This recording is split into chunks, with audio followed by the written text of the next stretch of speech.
Everyone, स्वागत है आप सबका मेरे इस YouTube channel learn and crack में। मेरा नाम है राहुल देवरॉय एंड जैसे कि आपको स्क्रीन में दिख ही रहा होगा कि आज से मैं एक नया सीरीज स्टार्ट करने वाला हूँ जिसका नाम है वोकैबिंग ए टू जी।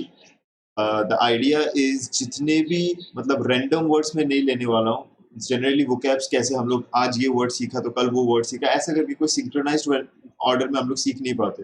तो मैं क्या करने वाला हूँ, मैं ए टू जी में जितने भी प्राइम वर्ड्स या कम्पिटिटिव एग्जाम्स के लिए जो इम्पोर्टेंट हो सकता है वैसे वर्ड्स, या बहुत ज़्यादा रिपीटिटिवली जो वर्ड्स एग्जाम में आते हैं या वो सब आपको दिखते ही रहता है यहाँ वहाँ, वैसा वर्ड्स एक सिंक्रोनाइज्ड ऑर्डर में अल्फाबेटिकली ए से जेड तक में जाऊँगा।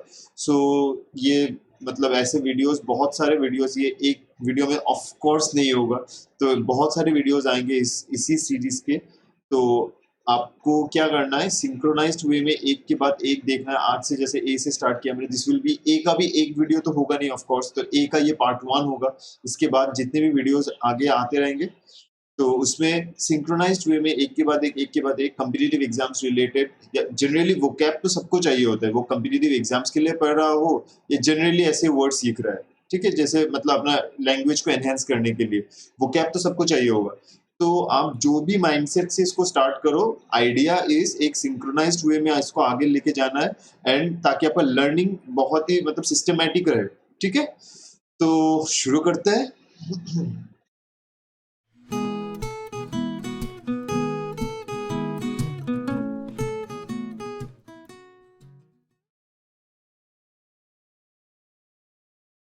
तो पहला वर्ड है यहाँ पे, क्या है, अब्ज्योर, ठीक है। What is the meaning of abjure? पहले तो हम लोग चलो सिस्टमैटिकली सीखेंगे, ठीक है। पहले तो एब्ज्योर क्या पार्ट ऑफ स्पीच क्या है इसका पहले समझ लेते हैं। इसका पार्ट ऑफ स्पीच क्या है? एब्ज्योर इज अ वर्ब, ठीक है, ये वर्ब है।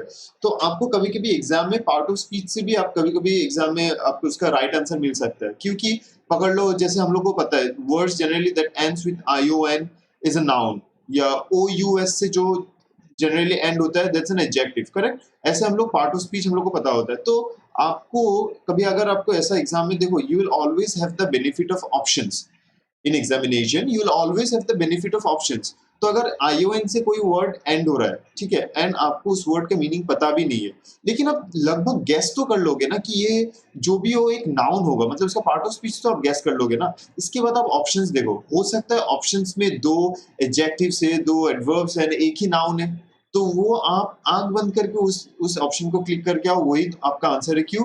क्योंकि नाउन का एंटोनिम या सिनोनिम जो भी होगा नाउन ही होगा।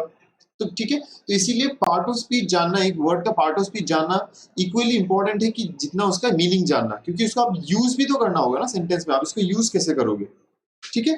तो अब्ज्योर का मतलब क्या है? Abjure is to declare your rejection on something that you once felt और बिलीव्ड, ठीक है। आप जिसको पहले एक मानते थे, किसी चीज को, be it any kind of idea, be it any kind of a culture, any political party, any religion, all this kind of things, the idea is when you declare rejection, ठीक है, मैं साइड में छोटा करके लिख के देता हूँ, to declare rejection, to declare rejection of something you felt or believed। आप जो मानते थे उसको रीडिक्लेयर करना कि नहीं, इसको ये अभी, मैं कल तक पकड़ लो एक आइडिया जो भी है कि आप ए पे विश्वास करते हैं, आइडिया ए पे विश्वास करते हो, लेकिन यू एब्जॉर्ब दैट आइडिया, मतलब आज से आप ए को मानते नहीं हो, आपको लगता है कि बी वाला आइडिया ज्यादा सही है। This is एब्जॉरिंग। एब्जॉर का मतलब है to redeclare your once you felt what you once felt और बिलीव्ड, ठीक है। This is abjure. तो इसका सिनोनिम्स देखते हैं अभी। सिनोनिम्स आर समानार्थ शब्द, ठीक है। तो कभी कभी हो सकता है कि आपको डायरेक्ट मीनिंग ना मिले, प्लीज अंडरस्टैंड दिस। एग्जाम में हो सकता है कभी कभी सिनोनिम आपको पूछ सकता है, या यू नो रिप्लेसेबल वर्ड्स पूछ सकता है। अगर रिप्लेसेबल वर्ड्स पूछा है तो डायरेक्ट मीनिंग होगा, प्लीज अंडरस्टैंड दिस। डायरेक्ट इसको आप रिप्लेस कर सकते हो उस वर्ड को, लेकिन सिनोनिमस कभी कभी, सिनोनिम्स कभी का क्या क्या होता है, समानार्थ शब्द होता है। मतलब हो सकता है आप इसको डायरेक्टली हर जगह हर सेंस में उसको रिप्लेस ना कर सको, लेकिन कोई एक कंटेक्स्ट में अगर आप इसको रिप्लेस करोगे तो उसका अर्थ सेम निकलेगा या उसको रिप्लेस कर सकोगे, लेकिन हर जगह नहीं कर सको। Please understand this. तो सिनोनिम्स, इसीलिए आप अगर कोई भी वर्ड को गूगल करते हो तो देखना एक वर्ड का पहले तो उसका मीनिंग आएगा, फिर उसका 10-20 सिनोनिम्स आएगा। तो कभी कभी एक दो सिनोनिम आपको ऐसे भी लगेगा कि अरे इसका सिनोनिम ये कैसे हो रहा है, लेकिन वो उसको उस कॉन्टेक्स्ट में, आप जो कॉन्टेक्स्ट में सोच रहे हो सकता है उस कॉन्टेक्स्ट में ना रहे, लेकिन कोई और कॉन्टेक्स्ट में ये करेक्ट हो जाएगा। ठीक है, this is the idea. forsake, forsake means to leave or abandon, किसी को छोड़ देना, leave, to leave or abandon। ठीक है, आई बिलीव आप भी साथ में मेरे साथ साथ ऐसे नोट्स बनाते हुए जाओगे तो नो आगे चल के आपको प्रॉब्लम नहीं होगा। जितने भी no always when you try to, देखो ये सब आज पहला वीडियो इसलिए मैं सब ये सब मतलब बातें बता रहा हूँ कि नो मुझे अक्सर स्टूडेंट्स पूछते हैं कि sir how to remember words. बहुत लोग नो वर्ड्स तो सीख लेते, एक दिन में 20-25 वर्ड सीख लेते, लेकिन शाम तक होते होते ना 5 वर्ड भी याद नहीं रहते, सब भूल जाते। तो उसको याद कैसे रखना है? वन ऑफ द, देखो जैसे वैसे तो ग्रास्पिटी रूल अगर आपको सीखना है तो आप कमेंट कर देना। ये ग्रास्पिटी रूल मैंने भी एक मतलब एक लेक्चर से किसी से सीखा था। ये ग्रास्पिटी रूल, ये ग्रास्पिटी रूल इज वेरी इंपॉर्टेंट। अगर आपको वर्ड सीखना है ना, आपको रिमेम्बर करना है वर्ड्स को यू नो लंबे टाइम तक दिमाग में बैठा के रखना है, तो ये रूल आप, अगर आपको सीखना है ये रूल, आप मुझे कमेंट कर सकते हो। आपको अगर पता नहीं है तो मैं किसी वीडियो में इसको डिस्कस करूंगा। अदरवाइज मैं अभी इसमें मतलब डिटेल्स में नहीं जा रहा हूँ। मैं जस्ट इसका ग्रास्पिटी का वन ऑफ GRA जो है, ए स्टैंड्स फॉर एसोसिएशन। ठीक है, आप, मैं यही चीज समझाने जा रहा हूँ कि एसोसिएट कर देना किसी के साथ, कोई भी नोन आइडिया, फैक्ट या फिगर जो आपको पता है, जिसके बारे में आपके पास नॉलेज है, उसके साथ एसोसिएट कर दो नए वर्ड को जो भी आप सीख रहे हो, तो आप लंबे समय तक वो वर्ड को याद कर पाओगे। ठीक है, वो दिमाग में बैठ जाएगा। forsake करना, इट मीन्स टू लीव और abandon। ठीक है, renounce, renounce means to formally declare one's abandonment। ताकि वो जो हम लोग जो डिक्लेयर कर देते हैं ना, फॉर्मली डिक्लेयर करते हैं, मैं छोड़ के जा रहा हूँ ये चीज, मैं या मेरा मुझे ये पसंद नहीं है, मैं कल से दूसरा कुछ करने वाला हूँ। ये जब रिनाउंस करते हो, फिर से मतलब कोई आइडिया को डिक्लाइन करके नया आइडिया जब आप रिनाउंस करते हो, this means to formally declare, formally declare one's abandonment। ये abandon अभी हमने सीखा है।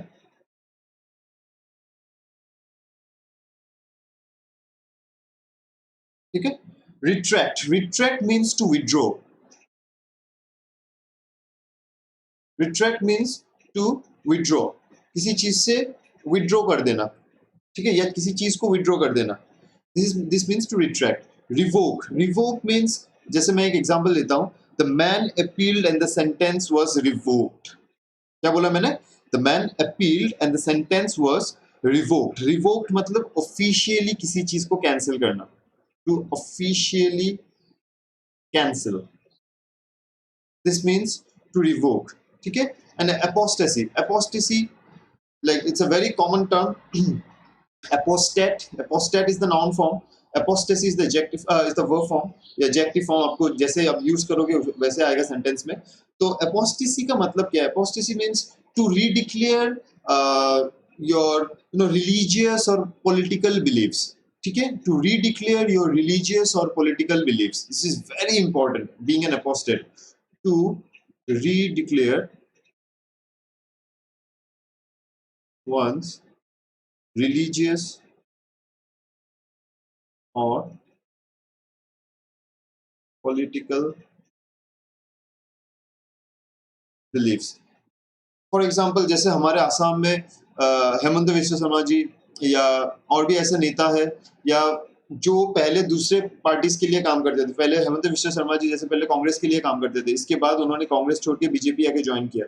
तो this means to apostate something. ठीक है, टू मतलब किसी चीज को छोड़ के, मतलब टू रीडिक्लेयर वंस रिलीजियस और पॉलिटिकल बिलीव्स। जैसे द फेमस AR रहमान, आपको पता है कि वो पहले हिंदू हुआ करता था, इसके बाद उन्होंने रीडिक्लेयर किया अपना रिलीजन को एंड ही बिकेम ए मुस्लिम। ठीक है, तो this means to apostate, that apostasy होता है वो चीज। ठीक है, नेक्स्ट आ गया अप्रूव। अप्रूव को क्या समझाऊं मैं? अप्रूव कर देना उल्टा हो जाता है पूरा, इसका एंटोनिम होगा ये, अप्रूव कर देना कि उसको छोड़ना नहीं है। सैंक्शन बिल्कुल उसका उल्टा, एब्ज्योर का उल्टा, कि ये इसमें बोल रहा है टू रीडिक्लेयर, उसमें बोल रहा है नहीं वही चीज को सैंक्शन करो, वही चीज को रखो, ठीक है। टू रिटेन, रिटेन करना, या allegiant, allegiant means to remain faithful और लॉयल, आप इसमें लॉयल भी ऐड कर सकते हो if you want. Allegiant means to remain faithful, ठीक है, टू रिमेन फेथफुल। तो दिस वाज एब्ज्योर, एब्ज्योर जैसे मैंने बताया था पहले, to redeclare, to declare rejection of something once you felt or believed. Then the synonyms are forsake, renounce, retract, revoke, apostasy, etc. Antonym हो जाएगा आपका approve, sanction, allegiance, retain, ठीक है। तो इसमें अभी क्या है, देखो हम लोग ने अभी कैसे सीखा इसको, हमने किसी चीज को किसी के साथ एसोसिएट कर दिया या कोई एग्जाम्पल लगा दिया या इसका मीनिंग अच्छे से समझ गए, तो आपको जो तरीका आपको सही लगता है कि आपको इसी ऐसे अगर मैं सीखूं आपको ये वर्ड याद रहेगा, वैसा करो। तो पॉइंट भी आप जैसे मैंने अभी बताया कि मैं ए टू जी करने वाला हूँ, तो अभी जैसे मैंने पहला वर्ड एब्ज्योर लिया, ए से लिया, तो आपको फायदा ये है कि ए से मैं एक वर्ड को डिस्कस नहीं कर रहा हूँ, बस इसके साथ साथ मैं उसका जितने भी सिनोनिम्स, जितने भी ये ऑफ कोर्स सारे सिनोनिम्स से एंटोनिम्स तो है नहीं, मतलब like important synonyms and antonyms भी साथ में डिस्कस हो रहे हैं, तो एक के साथ आपको और भी देखिए 9 वर्ड्स डिस्कस हो गया, मतलब टोटल एक साथ 10 वर्ड सीख लिया आपने। एंड इसको ऐसा मत समझो कि कि एब्ज्योर ही बस इंपॉर्टेंट है, उसका मीनिंग फोरसेक है, एक मीनिंग जान के रख दिया तो काम हो गया, नहीं। आपको हो सकता है एग्जाम में फोरसेक पूछ ले, उसका मतलब हो सकता है बाकी ऑप्शंस में रिनाउंस हो, या उसका उल्टा में हो सकता है एलिजेंट हो। तो एवरी वर्ड इज इंपॉर्टेंट है, ऐसा नहीं है कि उसका सिर्फ प्राइम वर्ड जो मैं लेके डिस्कस करने वाला हूँ वही इंपॉर्टेंट है, each of the word is important, ठीक है। तो नेक्स्ट वर्ड देखते हैं, abject. Now abject is an adjective, part of speech क्या है, it's an adjective, that means it will qualify a noun, ठीक है, और प्रोनाउन। तो एब्जेक्ट क्या है, देखो मैं एक एग्जांपल देता हूँ, हो सकता है आपको मीनिंग समझ में आ जाए। याद है लास्ट इलेक्शन में राहुल गांधी एंड वो उसका नाम क्या, अखिलेश यादव, यूपी में वो एक साथ आके मतलब कैंपेन करना स्टार्ट कर दिए थे, ठीक है। बट वो क्या हो गया, अल्टीमेटली वो इलेक्शन हार गए थे। तो लोगों का रिएक्शन क्या था, लोग सोचने लगे कि इससे बेहतर तो वो अकेले अकेले करते कि उतना बेइज्जती तो नहीं सहना पड़ता, करेक्ट। तो point being something that is done without pride और डिग्निटी, ठीक है, एब्जेक्ट फेलियर समथिंग। अगर मैं उसी एग्जांपल को बोलूं, partnership of Rahul Gandhi with Akhilesh Yadav turned out to be an abject failure. वो जो पार्टनरशिप था वो तो उल्टा वोट तो आया नहीं, उल्टा जितना उनको मिलने वाला था सीट वो भी चला गया हाथ से, ठीक है। इंडिविजुअल अगर वो करते उनको जितना सीट मिलता वो भी अगर नहीं मिला, तो the partnership of Rahul Gandhi with Akhilesh Yadav turned out to be an abject failure. तो एब्जेक्ट फेलियर मतलब something that is without pride और डिग्निटी, विदाउट प्राइड और डिग्निटी, दैट्स एब्जेक्ट, ठीक है। समझ में आ गया, क्लियर होगा I believe. Despicable, despicable is something that deserves hatred, ठीक है, that deserving hatred। Example, a despicable crime has been committed in Delhi, ठीक है, a despicable crime has been committed in Delhi। तो despicable is something that deserves, लिख दूं, deserving hatred या disrespect, hatred लिख दूं, deserving hatred, ठीक है। जैसे मैंने बताया despicable crime वगैरह ऐसा करके लिख देना अगर साथ में लिखना चाहो तो, ठीक है। Servile, servile is like an attitude like that of a servant, very fawning character, ठीक है, आगे पीछे हाजी हाजी करने वाला, very fawning character without pride और डिग्निटी। जो होता है ना, जो मिनिस्टर्स के चमचे वगैरह होते हैं, या all this kind of characters, जो स्पेशली बचपन में आपको याद होगा कि कुछ कुछ सब सब सब क्लासरूम्स में ऐसा होता था, कुछ स्टूडेंट्स जो टीचर्स के एकदम फेवरेट टीचर्स के चमचे होते थे। तो this is like a very servile attitude. Servile is like मतलब पूरा आगे पीछे हाजी हाजी करने वाला, ठीक है। कंटेम्प्टेबल, कंटेम्प्ट का मतलब क्या, समथिंग दैट डिजर्व्स, मतलब उसको डिसगस्ट, इसको कंटेम्प्ट कर देना, ठीक है, something that deserving contempt, that's contemptible. And loathsome, a loathsome is very disgusting, a disgust, a loathsome, ठीक है। Example, a loathsome little swine, ठीक है, जो जिसको मतलब स्वाइन मींस पिग, तो इट्स लाइक हम लोग बोलते हैं ना, इट्स देखने से घिन आता है, लोथसम लिटिल स्वाइन, ठीक है, it's like disgusting, something that is disgusting और कंटेम्प्टेबल, ठीक है, ऐसा करके यूज होता है। Although this words are synonymous to each other, एक के लिए दूसरा काइंड ऑफ मीनिंग सेम ही है।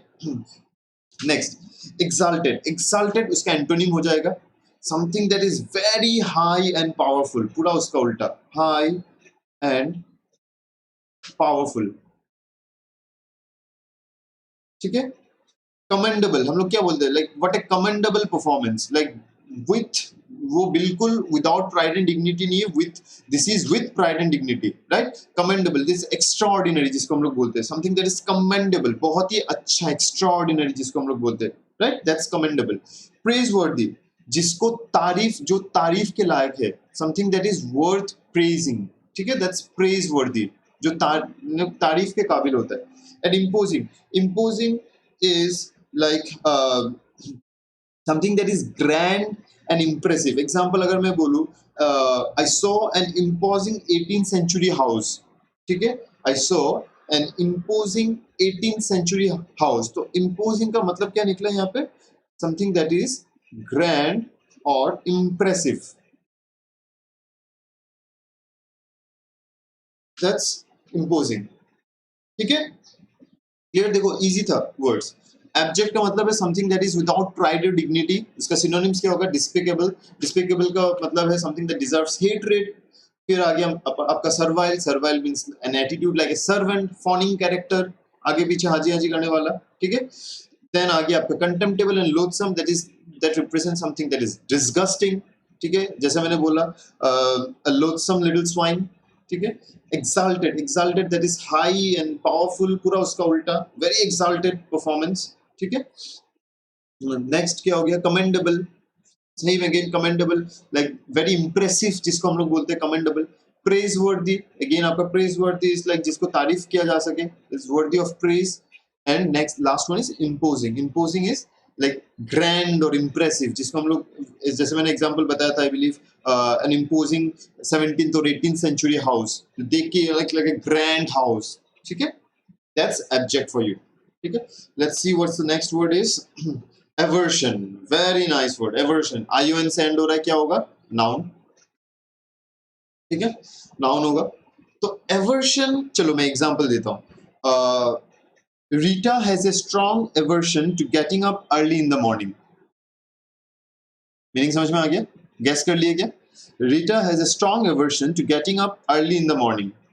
मतलब something that is like a strong dislike. मतलब रीटा को सुबह उठना एकदम पसंद नहीं होता है, ठीक है। A strong aversion towards something, a strong dislike, that's a negative word, ठीक है, tone is very negative, a strong aversion. And देखो मेरा पहला वर्ड ही डिसलाइक है, सिनोनिम में पहला वर्ड ही डिसलाइक है, ठीक है, it's like a strong dislike. तो मैंने एग्जांपल जो बताया था, like she has a strong aversion to getting up early in the morning. She has a strong aversion to getting up early in the morning. This means क्या है, a strong dislike. तो जैसे आपका पहला ही synonym आ गया dislike, hatred, same similar kind of a meaning, hatred, indifferent, indifferent या disinterested, ठीक है, आप disinterested भी लिख के रख सकते हो। Indifferent या disinterested is kind of same meaning. इसका मतलब है something that lacks concern, ठीक है, lacking concern, मतलब फर्क ना पड़ना, मतलब indifferent to what the teacher has taught, उसको कुछ घंटा फर्क नहीं पड़ता, this is some like उसको क्या चल रहा है उसको कोई फर्क नहीं पड़ता, this is being indifferent, this is being disinterested, it's like थोड़ा थोड़ा डिफरेंट है, हाँ प्लीज अंडरस्टैंड। आपको अगर अनइंटरेस्टेड एंड डिसइंटरेस्टेड का डिफरेंस नहीं पता, अनइंटरेस्टेड और डिसइंटरेस्टेड का डिफरेंस क्या है, uninterested means showing no interest, he is uninterested in learning guitar, ठीक है। शोइंग नो इंटरेस्ट, जिसको हम लोग बोलते हैं ना मन नहीं है, दिस इंटरेस्ट नहीं है, इंटरेस्ट ना होना, दैट इज अनइंटरेस्टेड। लेकिन डिसइंटरेस्टेड या इनडिफरेंट का मतलब है फर्क ना पड़ना। एग्जाम्पल, सुप्रीम कोर्ट जज और ए फुटबॉल रेफरी और ए क्रिकेट अंपायर, आप सचिन हो या कोहली हो या डेविलियर्स हो या क्रिस गेल हो, अगर लाइक 3 स्टंप के सामने आपका पैर है और उसी में इम्पैक्ट इन लाइन अगर बॉल हिट कर रहा है स्टंप को, अगर वो आउट है तो आप कोहली होने से भी आउट है, आप सचिन होने से भी आउट है, आप लारा होने से भी आउट है, आप डिविलियर्स होने से भी आउट है। किसी के लिए अलग से रूल नहीं है। The umpire should be disinterested about who the player is. Supreme court जज शुड बी डिसइंटरेस्टेड, ठीक है। लाइक वो जिस अगर जजमेंट है, अगर सेम टाइप ऑफ क्राइम के लिए मुझे जो पनिशमेंट मिलना चाहिए वो आपको भी मिलना चाहिए, एक मिनिस्टर को भी मिलना चाहिए, एक ब्यूरोक्रेट को भी मिलना चाहिए, सबको एक ही तरीके का मतलब पनिशमेंट मिलेगा। That means he should be disinterested, उसको फर्क नहीं पड़ना चाहिए। दिस इज इनडिफरेंट और डिसइंटरेस्टेड, नॉट अनइंटरेस्टेड, ठीक है। अनइंटरेस्टेड इज जिसको पसंद ना होना, लाइक इंटरेस्ट नहीं आना, ठीक है। द नेक्स्ट इज एपेथी, ठीक है। 2-3 वर्ड याद रखना, सिंपैथी, एम्पैथी, एपेथी, एंटीपैथी, ये सब एसोसिएशन में एक साथ सीख लो, ठीक है। देखो सिंपैथी या एम्पैथी क्या हो, जैसे सिमिलर फीलिंग, लाइक एम्पैथाइज करना, लाइक फील करना बहुत ज्यादा, ठीक है, दैट इज सिंपैथी या एम्पैथी। इसके बाद आ गया आपका apathy. Apathy is showing no concern, lack of interest, he is apathetic towards dance or any kind of like music and all this type of activities, ठीक है। इसका मतलब है somebody who shows no interest, this is apathy। Antipathy is उल्टा feel करना, जैसे sympathy में similar चीजें फील करना, एम्पैथी में वैसा, एंड एंटीपैथी इज उल्टा फील करना। अगर आपको खुशी हुआ तो उसको, अगर I am antipathetic towards you, that means अगर आपको खुशी होगा तो मुझे देख के दुख होगा, आपको अगर दुख होगा तो मुझे देख के खुशी होगा, दैट इज एंटीपैथी, ठीक है।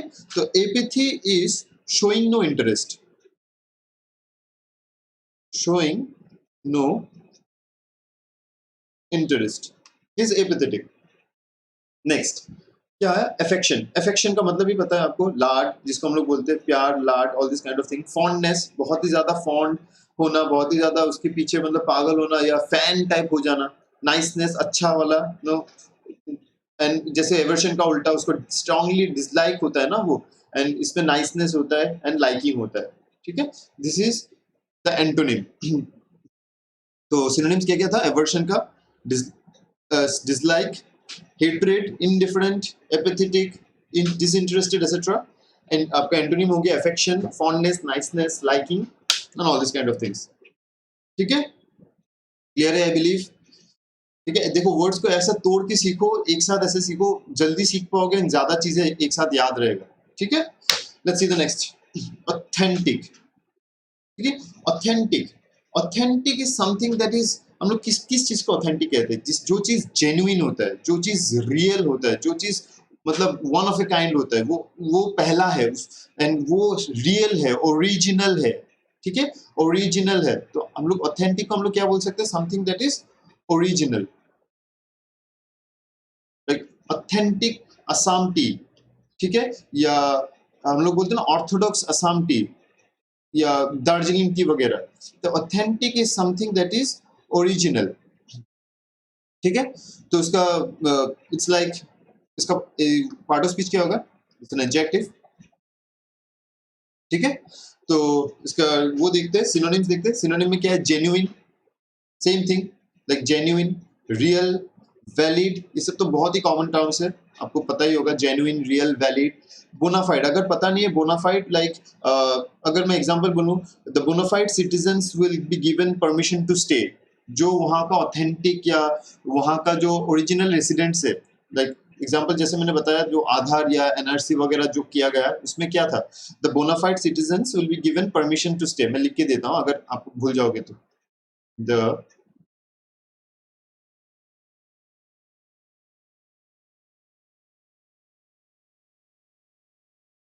bona fide citizens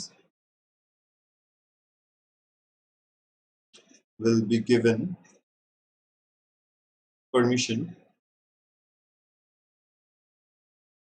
to stay, ठीक है। This is being authentic, this is genuine, real, valid या बोनाफाइड, ठीक है। तो और भी सिनोनिम्स है, आपका भी ये टास्क है, आप हमेशा जो भी मैं लिखा था उसके बाद एक दो सेंटेंस के लिए जगह छोड़ना या एक दो वर्ड्स के लिए जगह छोड़ना, और भी नया वर्ड्स आपको मिले आप ऐड करते हुए जाओ, आपका नो नॉलेज बढ़ाते हुए जाओ। तो इसका उल्टा क्या होगा, fictitious. Fictitious is something that is imaginary या नॉट रियल, ठीक है, something that is not real और imaginary. A fictitious problem, a fictitious crime, a fictitious idea, a fictitious something that is not real, that is imaginary, fictitious story, ठीक है, that is not real, authentic नहीं है, fictitious है, ठीक है। Counterfeit, तो counterfeit क्या है, अगर मैं एग्जांपल दूं, she knew the taps were a counterfeit. She knew the tapes were counterfeit. तो counterfeit is something that is a copied product, जो original नहीं है, like जिसको हम लोग चाइनीज माल बोल के बोल देते हैं ना, this is copied product, ठीक है, that's copied product, that's counterfeit. Unreal का मतलब है जो real नहीं है, of course, and forged is fake, ठीक है। forged का मतलब क्या है, fake करना, जो real नहीं है। Example, they have illegally entered the country using forged documents. अगर मैं बोलूँ they have illegally entered the country using forged documents, तो जो fake documents वगैरह लेके जो कंट्री में प्रवेश कर गया है, that's forged करना, ठीक है। एग्जाम्पल लिख के दूं क्या, they have illegally entered the country using forged documents. This is forged करना, जो रियल नहीं है उसको यूज करके, फेक चीजें को यूज करके अपना काम चला देना, ठीक है। तो फोर्ज करना, फोर्ज सिग्नेचर हम लोग बोलते हैं ना, फोर्ज सिग्नेचर वगैरह बहुत ही कॉमन चीज है, सिग्नेचर को फोर्ज करना, किसी और का सिग्नेचर करके गलत फायदा उठाना उसका, वो फोर्ज करना होता है, ठीक है। तो नेक्स्ट वर्ड देखते हैं क्या है, ऑडेसिटी, ठीक है। ऑडेसिटी नाउन फॉर्म है, उसका एडजेक्टिव फॉर्म क्या होगा, ऑडेशियस, ठीक है, मैं लिख के दूं, एडजेक्टिव फॉर्म होगा ऑडेशियस। तो ऑडेसिटी का मतलब क्या है, audacity is like how audacious of him that he could, जैसे मैं अगर बोलूं, आप मानो या मानो, आप इसको आपको अच्छा लगे बुरा लगे, मैं अगर ये बात बोलूं, लाइक इट और not, but when it comes to audacity you have to give it to mister Kejriwal. उनका बहुत दम है, वो जो काम करते हुआ, जैसे करते हुआ, या जिसके बारे में जो सब चीजें वो बोलते हैं उसके लिए मन गुर्दा होना चाहिए, ठीक है। That is a risky behaviour. Audacity means a risky behaviour, and sometimes अगर उसको नेगेटिव वे में मैं बोलूं, ऑडेसिटी या audacious is a action full of disrespect, वो नेगेटिव वे में, ठीक है। It's like risky behaviour, a risky behavior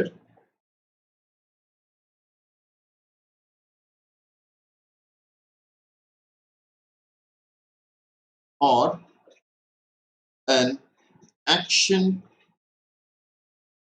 full of disrespect. A risky behavior or an action full of disrespect, that is audacity or audacious, adjective and noun form, ठीक है। तो आपको समझ में आ गया, जैसे मैंने एग्जांपल बोला, you like it or not, but when it comes to audacity you have to give it to Mr. Kejriwal, ठीक है। like a behavior that is too risky or an action full of disrespect, these are two meanings. Boldness, समझ में आ गया आपको, bold होना, बहुत ही courageous होना, दैट इज बोल्ड होना। एरोगेंस, एरोगेंस इज हॉटीनेस, बहुत ही ज्यादा एरोगेंट हो जाना, किसी चीज के बारे में बहुत ही ज्यादा घमंड टाइप, ऐसा घमंड हो जाना, एंड उसके लिए आप ऐसा कुछ कर देना, this is having हॉटीनेस।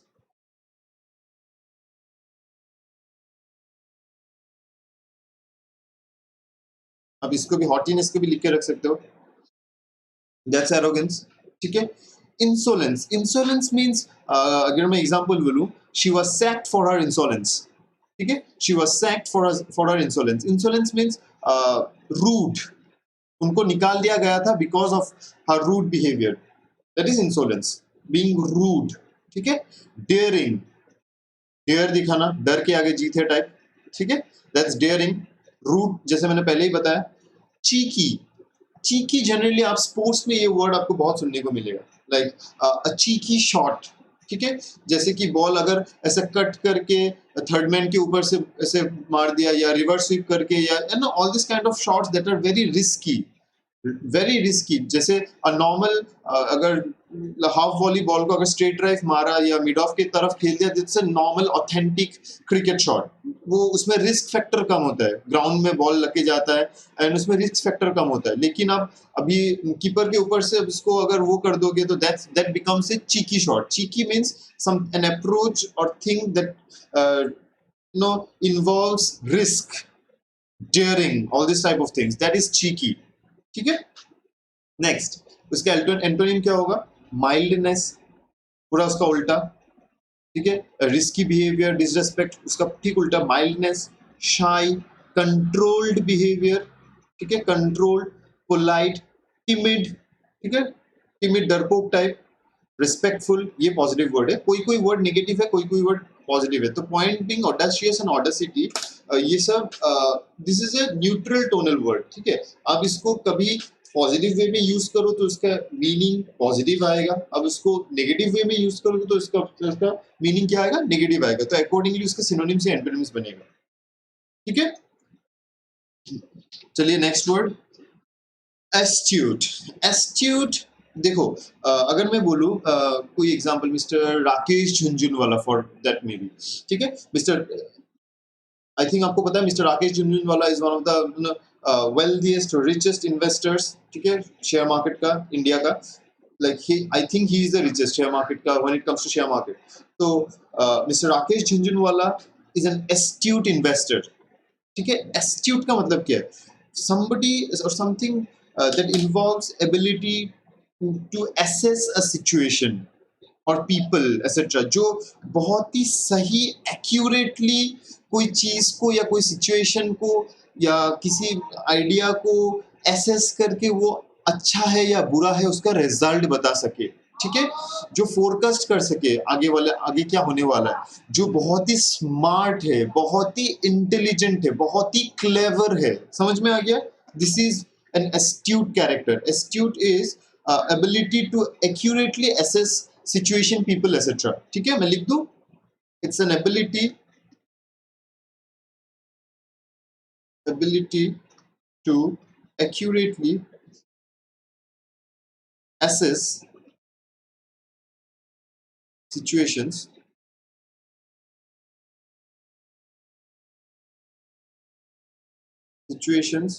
or people etc. The point being, astute people must be intelligent, smart, clever etc, ठीक है।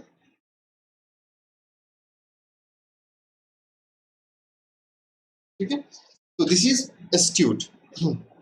ऑफ कोर्स एडजेक्टिव होगा, एक क्वालिटी है। नेक्स्ट सिनोनिम्स क्या हो रहा है? श्रूड, ठीक है। श्रूड का मतलब है very sharp, like somebody who has a very sharp power of judgment, ठीक है। she was shrewd enough to understand the motive behind his gesture, ठीक है। वो जो ऐसा जेस्चर कर रहा था उसको पता चल गया उसके पीछे उसका मोटिव क्या है, ठीक है। This is being shrewd. Shrewd means a very sharp power of judgement, जिसका जजमेंट कैपेसिटी बहुत अच्छा है। लिख दूं मैं, शार्प पावर ऑफ जजमेंट, ठीक है। तो जैसे मैंने एग्जांपल बताया था, she was sure enough to understand his motive behind his gesture, ठीक है। Next canny. Canny is somebody, ये है एक्चुअली द डायरेक्ट जो मैंने राकेश झुंझुनवाला के लिए बोला था। Canny is somebody who is very wise with money. वो पैसों को लेके बहुत ही होशियार है, ठीक है। पैसों को लेके बहुत ही होशियारी की, उनको पता है कि उनको पैसा कहाँ लगाना है। उनको पैसे के लिए जनरली ये वर्ड यूज होता है canny. somebody like who is very sharp,